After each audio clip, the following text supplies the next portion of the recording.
Royal Enfield.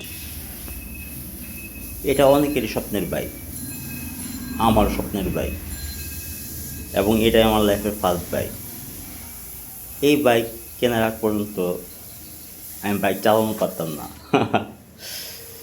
আগে ফার্স্টে bike booking দিলাম, তারপর একটা 125 সিসির একটা বাইক দিয়ে মোটামুটি বাইক চালানোটা একটু আয়ত্ত আনলাম। ওটা দিয়ে আমার বলতে গেলে শেখা, কিন্তু আসলে অন্যের বাইক দিয়ে বা 5 মিনিট 10 মিনিট চালিয়ে কিন্তু আপনি বাইক চালানো শিখতে পারবেন না। তো ভালো কথা, বাইক বুকিং দিলাম।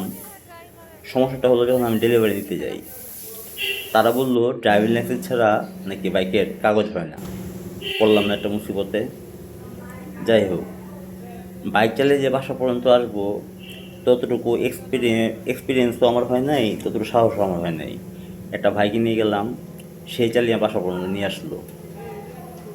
বাইকটার ওজন বলেন বা যাই বলেন, সব কিছু মিলিয়ে আমি বলতে পারবো না কেন অন্যান্য ক্লাসিক মিটিওর থেকে হান্ডারটা আমার কাছে জোস লাগে। বিশেষ করে রেভেল ব্লু, এই কালারটা চমৎকার একটা কালার। 90 দশকে আব্বা একটা বাইক চালাতো, জাপানিজ হুন্ডা CDI 100। তখন 100 সিসির ওই বাইকটা আব্বা যখন রাস্তা চালাতো, তখন অনেকেই বাইকটা দিয়ে তাকায় দেখতো।